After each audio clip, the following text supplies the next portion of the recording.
কিন্তু আমি অন্যায়ের বিরুদ্ধে কথা বলে যদি আমি 5 বছরও বেঁচে থাকি, এটা আমার জন্য ধন্য। এই জন্য আমাদের এখান থেকে শিক্ষা নিতে হবে।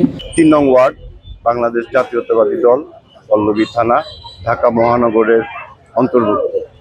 অত্র এলাকার স্থানীয় সকল জাতীয়তাবাদী দলের নেতা ও কর্মীবৃন্দের উদ্যোগে আজকের মহান বিজয় দিবস উপলক্ষে আজকের এই দোয়া মাহফিলে সবার উপস্থিতি, সবাইকে ধন্যবাদ জানাচ্ছি।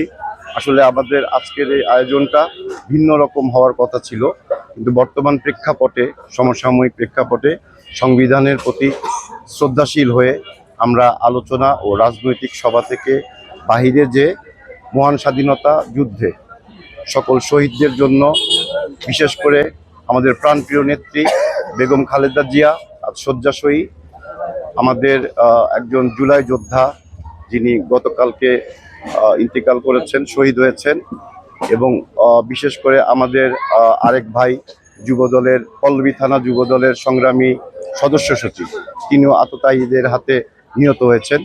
সকলের জন্য দোয়া কামনা করে আজকের এই আয়োজন। সবাইকে ধন্যবাদ।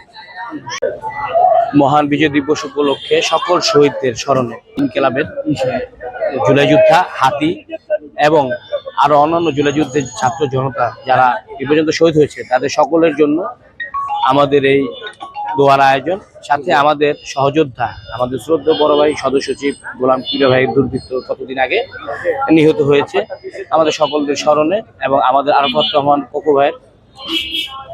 রহমান কোকো ভাইয়ের স্মরণে আমরা সকল শহীদদের স্মরণে আমরা আজকে এই দোয়ার আয়োজন করেছি। এবং আমাদের প্রাণের প্রিয় সংগঠন বাংলাদেশ জাতীয়তাবাদী দল বিএনপি চেয়ারপারসন বেগম খালেদা জিয়া দীর্ঘদিন যাবৎ অসুস্থ, তার দীর্ঘায়ু ও শেফার সুস্থতার জন্য আমরা আজকের আয়োজন করছি।